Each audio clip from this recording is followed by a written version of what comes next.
আজকের রেসিপি নারকেল সন্দেশ। নমস্কার, আমি প্রিয়াঙ্কা আর তোমরা দেখছো প্রিয়াঙ্কার রান্নাঘর। এই সন্দেশটা বানানোর জন্য আমার এখানে প্রথমেই লাগছে 3টে বড় সাইজের নারকেল। নারকেলটা ফাটানোর পরে আমি নারকেলের ওপর অংশগুলো কুড়ে নিয়েছি। দেখো, ওপর অংশগুলো কুড়ে নেওয়ার পর নারকেলটা এখন এইরকম ধপধপে সাদাই লাগছে। নারকেলটার সন্দেশ তৈরি হওয়ার পরও কিন্তু এইরকম ধপধপে সাদাই থাকবে। সেই কারণে নারকেলের সন্দেশ বানানোর জন্য আমি চিনির ব্যবহার করিনি, আমি এখানে মিছরির ব্যবহার করেছি। মিক্সির জারের মধ্যে প্রথমে আমি কয়েক টুকরো মিছরি নিয়ে গুঁড়ো করে নিয়েছি। মিছরিটার সঙ্গে আমি এলাচের দানাও গুঁড়ো করে নিয়েছি। এখন দেখো, এলাচ আর মিছরির গুঁড়োটা এখানে রেডি হয়ে গেছে। এটা দেখো কি সুন্দর ধপধপে সাদা। এই মিছরির গুঁড়ো দিয়ে সন্দেশটা বানানোর ফলে সন্দেশটা দেখতেও যেমন সুন্দর হবে আর খেতেও ততটাই সুন্দর হবে। এখন একটা কড়াইয়ের মধ্যে আমি 1 কাপ পরিমাণ জল নিয়ে নিলাম। এর মধ্যে দিয়ে দিলাম 2 চামচ গুঁড়ো দুধ। গ্যাসের ফ্লেমটা এখন একেবারেই লোতে আছে। এখন জলের সঙ্গে দুধটাকে আমি ভালো করে মিশিয়ে নেব। এখন দেখো, জল আর দুধ ভালো করে মিশে গেছে। এখন এই নারকেল গুঁড়োটাকে আমি জল আর দুধের মিশ্রণের মধ্যে দিয়ে দেব।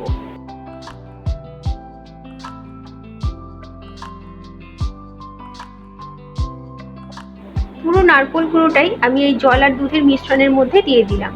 এখন এই দুধটার সঙ্গে নারকেলটাকে ভালো করে মিশিয়ে নিতে হবে।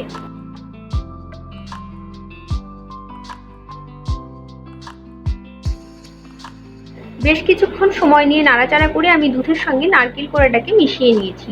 এখন আমি এর মধ্যে দিয়ে দিলাম এলাচ আর মিছরির গুঁড়ো।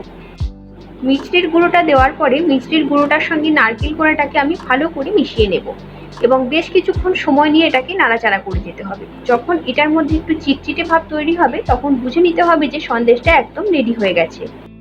এখন কিন্তু এই সন্দেশটাকে কন্টিনিউ এইভাবে নাড়াচাড়া করে যেতে হবে এবং গ্যাসের ফ্লেমটাকে একবারেই লোতে রাখতে হবে।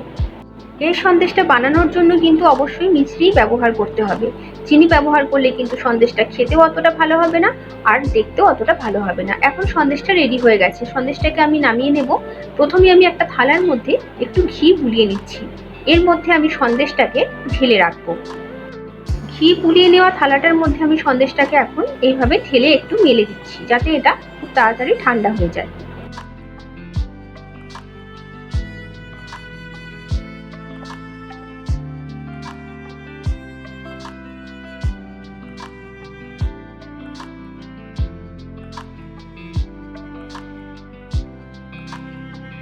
এখন দেখো, সন্দেশটা একদম ঠান্ডা হয়ে গেছে। এখন আমি এটাকে শেপ দিয়ে নেব। আমি এখানে নাড়ুর মতো গোল গোল করে এটাকে পাকিয়ে নিয়ে একটা প্লেটের মধ্যে রেখে দিচ্ছি। তোমাদের কাছে যদি সন্দেশের ছাঁচ থাকে তোমরা সেই ছাঁচ ব্যবহার করেও সন্দেশটাকে তৈরি করে নিতে পারো, তাহলে কিন্তু দেখতে আরো সুন্দর লাগবে। একইভাবে বেশ কয়েকটা সন্দেশ আমি এইভাবে গোল গোল করে শেপ দিয়ে একটা প্লেটের মধ্যে রেখে দিচ্ছি।